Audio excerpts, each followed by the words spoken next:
Hello, hello, hello. Happy Unfiltered Friday. We are here, and I have been pretty consistent, I would say. I think we've done a show every week for at least the last 3 weeks. Next week might be a little touch and go because we're preparing for the Climb Career Summit. But I am here and I am incredibly excited. I say this every week because I usually pick topics to talk about that I'm excited and sharing and providing some perspective on. And so today is going to be no different. I am still going to give the 2-minute grace period that I always give before we start the show. And today I'm going to try to remain silent during the 2 minutes. Hey, Joy, how are you? I miss your face. I miss your face and I miss talking to you. We need to do an IG live together soon because clearly I miss you. Okay, so I'm going to try to be silent for the next 30 seconds and learn to live with the discomfort of quiet.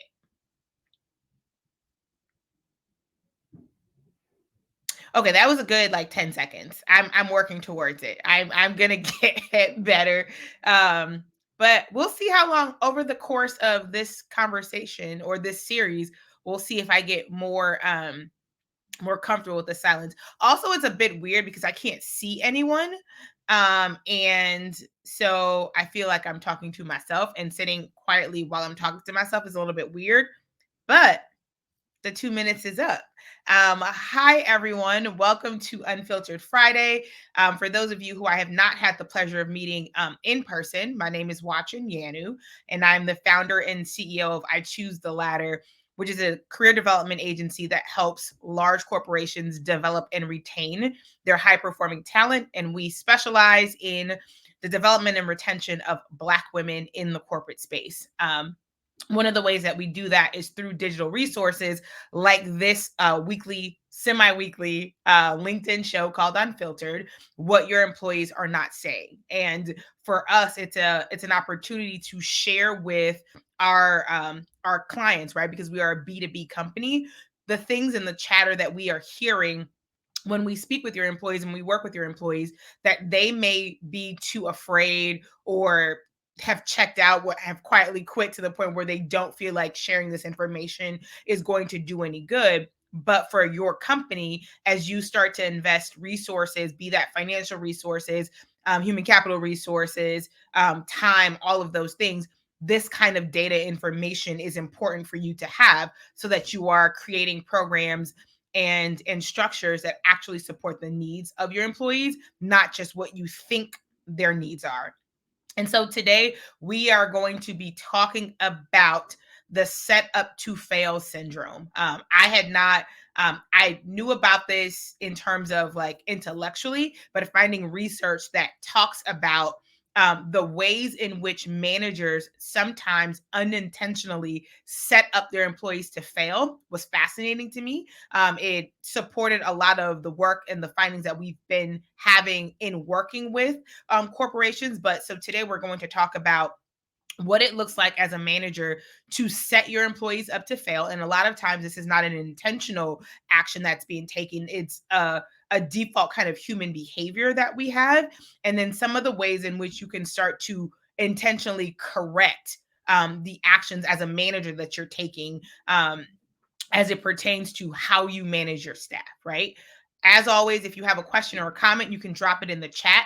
If I can see it, I will definitely respond to it. If I can't see it, I will go back after the live and I'll respond to any questions that may come up. You are also more than welcome to slide into my DMs to ask me any questions if you do not feel comfortable asking the question on a public forum. As always, I have my notes on my phone because that's what I do. So what is the setup to fail syndrome? I know that people call it a bunch of different things. For the purposes of this conversation, we will call it the setting up to fail syndrome. And I'm going to talk about it generally, but also in the context of your diverse employees and your Black employees and how this may materialize as you engage with different populations. So basically, what the research says is that all managers, whether consciously or unconsciously, characterize. why am I having problems speaking English today? Characterize their employees in two buckets, the in group and the out group. And this is not necessarily for not only for managers, or not exclusively for managers. As humans, right? We characterize things because it makes it easier for us to decide quickly how we engage or how we respond to things and people in specific categories, right? And so for work purposes, there are two groups that people are typically in. You're either in the in group with your manager or you're in the out group with your manager. And if you are indifferent to an employee, they are falling by default into that out group, right?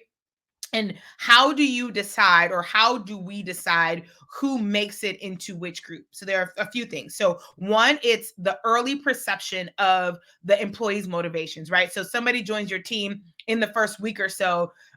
You might think that they're lazy, or you may think that they're a superstar because they're speaking up and they're taking initiatives and they're doing all the things that in your mind a superstar is going to do or bring to your department or your organization.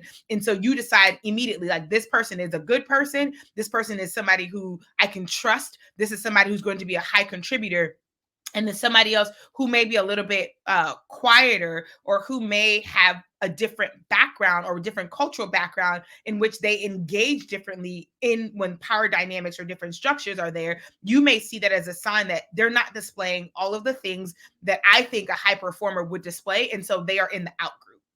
And it's not, a lot of times it's not malicious. It's for that manager to decide, okay, here's what support this group of folks may need, and here's what support this other group of people may need. So one is like your initial impression of them, from how motivated they are to be on your team, right? We don't factor in personalities typically, right? Because we don't know them well enough. We don't necessarily factor in culture because we don't know about their cultures, and we don't know their personality well enough to know like how they work best. So initially you meet them and you make up your mind of like, okay, this person's going to be this or this person's not.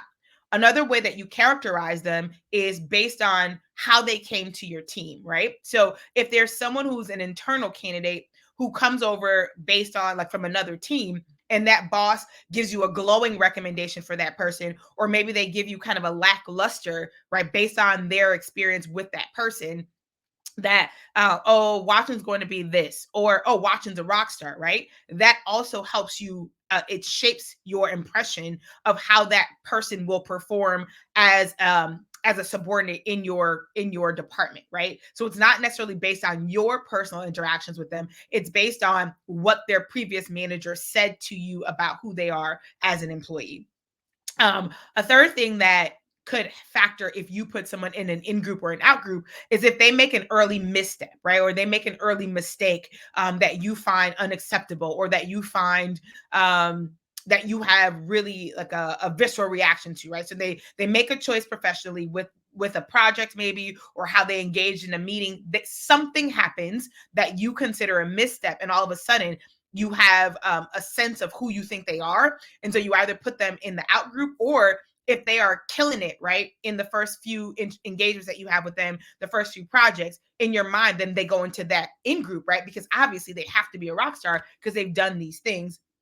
And then the fourth thing and the last thing that we talk about is personality incompatibility, right? So when we talk about the boss's recommendation, or their previous boss's recommendation, or not so great glowing recommendation, we don't factor in that the two personalities may not have worked well together, which led to some unintentional consequences, or unintentional friction with those two people. The same could be true for you, right? There may be people on your team who your personality just does not gel with, because maybe you are extremely extroverted and you expect everybody to be extroverted, and the person on your team is just kind of like a more quiet person or more reserved person, or you feel like, they don't share enough, right? So when we talk about diverse candidates, culturally we've all been socialized to engage in certain ways when we are in a professional setting. I know for a lot of Black folks, the attitude is like, I don't come to work to make friends, and so they come to work to do their jobs and to do it well. But that may be perceived, right, in a bunch of different ways, depending on what the background and the expectations of the managers are, right? And so there may be some incompatibility that happens professionally, or some compatibility, because if you went to the same school and you do the same thing socially and you like all the same music and the same band and all of those cultural ties that keep people connected, if somebody has that, they may get put into the in group, whereas somebody who does not, right, may be penalized and put into the out group, of the people who work for you, right? And then that way of thinking about your employees then creates some behaviors that ultimately set your employees up for either failure or for success. So there's a thing called confirmation bias. It's everybody has it. It is part of our wiring and part of our DNA, which is why you see people who are, I refer to as like wrong and strong all the time. And basically, what confirmation bias says is once you've made up your mind about something, you actively seek out data to confirm the decision that you've already made, and you block out any other data points that may challenge your position, right? So if I've decided that I am a genius, I'm only going to talk about things that reconfirm that I am a genius. I'm not really going to see the mistakes that I make, or put much weight on the times where maybe I missed the mark or whatever the case may be. I'm going to actively seek out things that confirm the decision that I have made, right? And so you guys see where I'm going with this. If you've decided, based on the fact that if you've decided that someone is in the out group, you are going to actively look for things in their work that confirm your decision and justify your decision for putting them in the out group. And if you've decided that someone is a rock star in the in group, in the in crowd in your organization, you are going to actively seek out things that validate your position, that say, see, this is why Washington's a rock star. And you might overlook or give me grace on a lot of things that you wouldn't necessarily give to someone who was in your out group, just because of confirmation bias. And so what happens when you have confirmation bias, is that your behaviors then start to change towards those people, and you start to, for people who you feel like are in the out group or maybe underperformers, typically you start to micromanage them, right? You start to feel like your trust may have been eroded at some point, and so now you really have to be on top of them so that they don't, make mistakes, or so that they don't do costly, they don't do things that may embarrass the department, or may, hurt a client relationship, or that may, put you in a position where you're presenting work that is less than, ideal, or less than, that does not meet your standards. And if you have decided someone is in the in group, you give them a lot more autonomy, right? You feel like, oh, they can handle it. Oh, I know that if Washington does this, it's going to be great. So I don't have to, ask for updates, and I don't have to do all those things because I know that Watson has it, right? And so your behaviors towards them are visibly and noticeably different by yourself and also by members of your team. And so the people who are in the in crowd are going to get a lot more grace. They're going to get a lot more opportunities, right? Because again, you're looking for ways to confirm the decision that you made, that they're in the in crowd. And for the folks who are in the out crowd, right?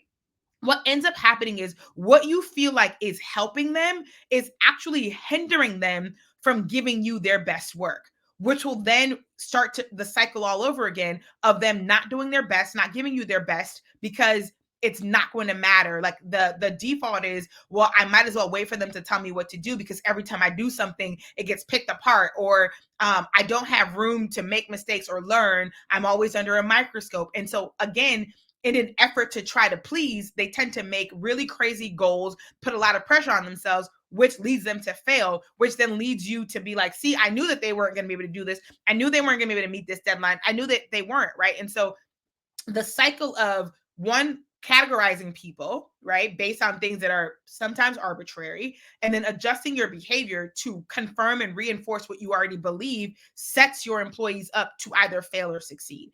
And when you look at the populations that are often impacted by being set up to fail, it's usually the employees who are the most different from you and whose experiences you may not have the best insight into, and you may not have the same types of connection points or easy connection points that you may have with people who are just like you. So as you think about managing diverse teams, and the four ways in which I mentioned that you could potentially categorize your employees, you should be thinking about, based on the people who work for me, one, can I be honest with myself about who my in crowd is and who my out crowd is?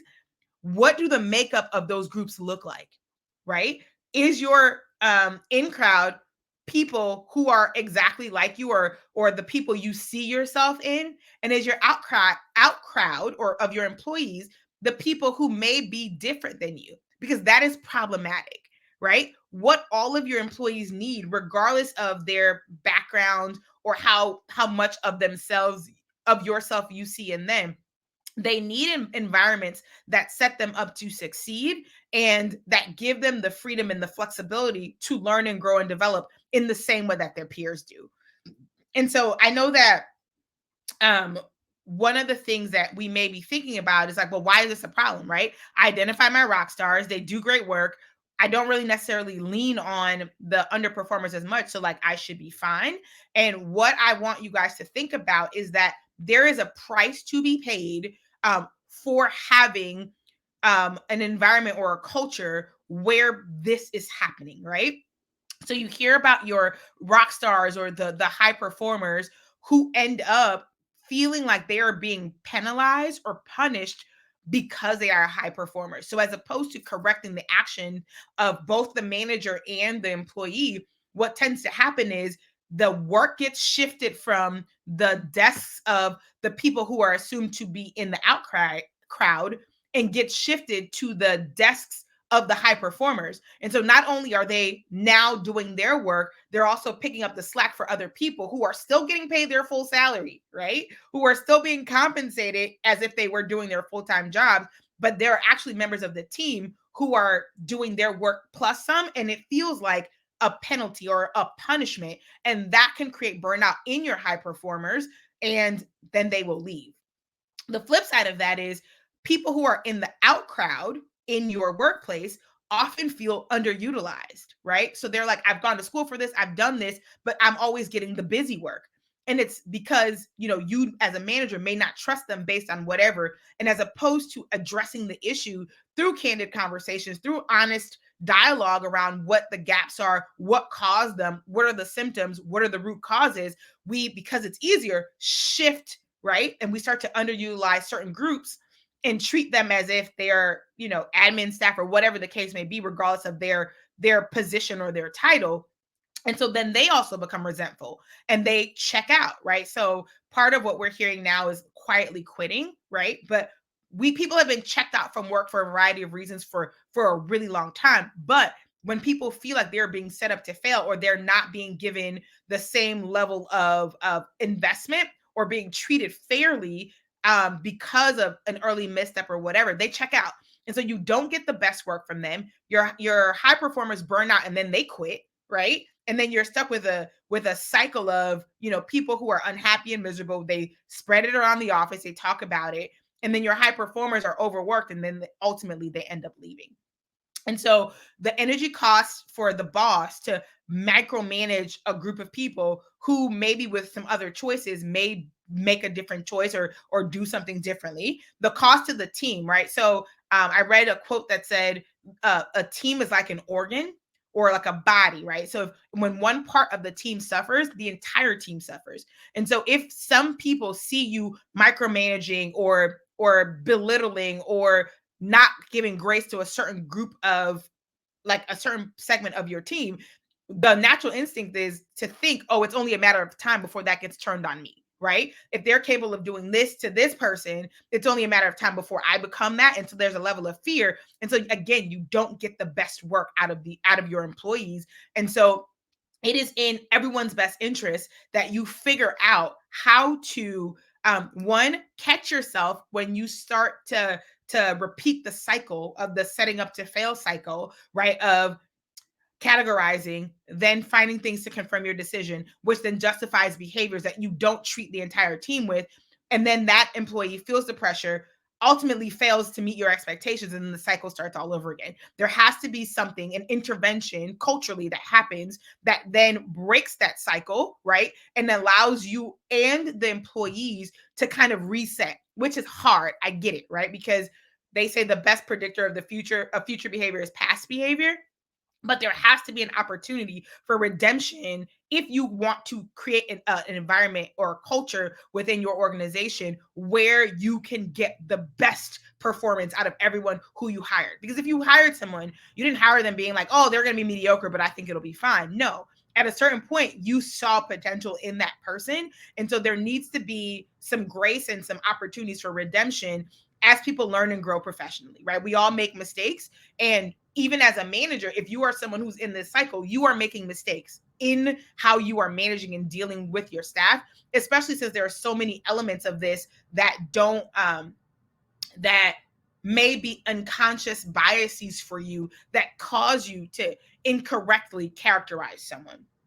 Okay, so what do you do? I know I talked a lot about what y'all are doing wrong, and this is not me beating up on managers. This is ultimately me hoping that we can create environments, professional environments, where people feel like they can do their best work, that they don't have to be perfect in order to be seen as valuable, right? And that they're being managed by people who understand and see their humanity and allow them to grow into the leaders that I think that people want to be, right? I don't think that there's anybody who accepts a job and is like, man, I can't wait to be terrible at this. Or man, I can't wait to like sabotage this department. That's not typically the intention of anybody who's there. But we do have human tendencies that we default to that have consequences, both intended and unintended, that if we are not careful to check and to recognize can hurt our retention efforts, can hurt our diversity efforts, can hurt our development efforts. And I'm not saying that this stuff is easy, right? But I am saying that there's some low-hanging fruit that if we are conscious and intentional about, makes a huge difference with your workforce. So what do? So first, I would say as a manager, you want to have a candid conversation with people, with whoever not in a group setting, because that would be kind of weird and inappropriate. But you want to pick a neutral place where you can have a conversation with the employee who you feel like is underperforming, right? And in that conversation, you don't want it to feel like you're beating up on somebody, because nothing is going to come from that. People will get defensive, they will shut down, you will have a monologue, they will nod and smile, and then they'll go back and do whatever they've been doing. So you want to have you want to be very honest with yourself if your work environment is an environment where people feel psychologically safe, where you can have a conversation that is heard, that is received, and that does not cause damage to the person and ultimately to your department or organization, right? So a neutral place where you're talking about what they're good at, right? And this does not have to be in the context of a performance review. This can happen at any time during the year. So what they're good at, what their weaknesses are, and agreeing, right, on what you both feel the weaknesses are. Because what you may find is as you start to talk about weaknesses or things that you perceive as weaknesses, there may be an explanation for why those things are happening or why they are currently weak in that area. So being flexible enough to have that conversation around, here's where I feel like you have room for growth or weak areas within your development. And it could be the response is like, well, I'm weak in those areas because I never get opportunities to grow in them, right? I'm weak in those areas because, I don't have the level of exposure. I'm weak in those areas because there's no development here for me to get better at that. There are no resources for me to close the skill gap. And so I'm trying to figure it out, right? Whatever the reason may be, having that conversation, one, agreeing on what the strengths of that individual are, what the weaknesses of that individual are, and then what is the root cause of that weakness. And then you want to talk about what can be done realistically within the constraints of your organization, of your department, of your resources. How can you help close those skill gaps? But then also a part of that conversation is a very candid conversation of how your behavior, right, in terms of how you manage them, could be leading to that area continuing to be a weakness, because you don't want to be unintentionally a part of the problem, right? And so having a conversation around like, is there anything that I am doing as your manager that is making it worse for you in this situation? I love that question. I 100% love that question because one, that means that you're open to maybe having some of your blind spots recognized so that you can also then close those gaps and model the behavior that you're hoping to see your employee take. And then the last part of this is like, you actually have to be open to having your beliefs about that person proven wrong, right? You have to not look for, and this part is hard, right? Because we want to confirm what we've already set ourselves up to believe is true, but you have to be open to that employee proving your beliefs about them wrong. And you have to give them opportunities to display that the things that are weakness, they can actually become good at. It does not mean that there's an expectation of perfection, right? Because no one is perfect. I'm not perfect. You aren't perfect. We all make mistakes and missteps. The question is, are they learning, right? Are they making the same mistakes over and over? Are they asking for help at appropriate times without you having to sit on top of them, right? Because when you micromanage, what you do is you erode the employees' trust in themselves and their abilities to make decisions, right? And so you don't want to default to that if you feel like somebody is an underperformer, because what that does is just makes them even worse at the thing, because now they're not using their intellect. They're trying to be a psychic, right? And predict all of the things, and the level of pressure and their brain power is going towards making sure that they can predict what you want and all those things, and not on doing their best work, right? And so giving them some space, right? Not saying leave them all by themselves or whatever, but giving them some space to come to you and ask you questions, and come to you with like thought about solutions, and come to you when they're in a bind. And if there is a psychologically safe culture where people feel like they can learn, they can grow, they can contribute, you will have employees who are highly productive, who are more invested because they feel like you're invested in them, and who ultimately will give you a better work product. And so if you are someone who currently is setting up, or feels like, or your team may feel like you are displaying some of this behavior, I hope that some of the tips that I shared will help you take stock of where you are in the cycle, and then maybe making some intentional choices to stop and make a different choice as it pertains to how you engage with the people in your organization or in your department who are perceived to be either in the in crowd or in the out crowd. And that's all I have for today. As always, y'all, if you want to keep the conversation going, feel free to slide in my DMs with any questions. You can connect with us on LinkedIn at I Choose the Ladder. You can also connect with us on Instagram and YouTube at I Choose the Ladder. And if you want to connect with me personally, I am the most active on Instagram. I don't know why. I'm going to try to be more active on LinkedIn. Oh, next week is the last week to sign up for the Climb Career Summit. So if you have anyone in your organization who you think should attend the summit, it is a fantastic time. We are in person on September 24th at McDonald's headquarters here in Chicago in the West Loop, but there are also virtual opportunities to attend the conference. The summit theme for this year is The Great Reshuffle, Redefining the Corporate Dream. You can find out more about the summit at ictlsummit.com. Again, that's ictlsummit.com. And I will see you all, I think, probably in 3 weeks, because we'll have next week is the prep week, then the following week is the climb. And so I'll see you all in 3 weeks. But if I can muster up the energy, I may try to slide in and do something really quickly next Friday. But as always, thank you guys for spending part of your lunch hour with me this Friday. And I will talk to you soon. Have a great weekend. Bye.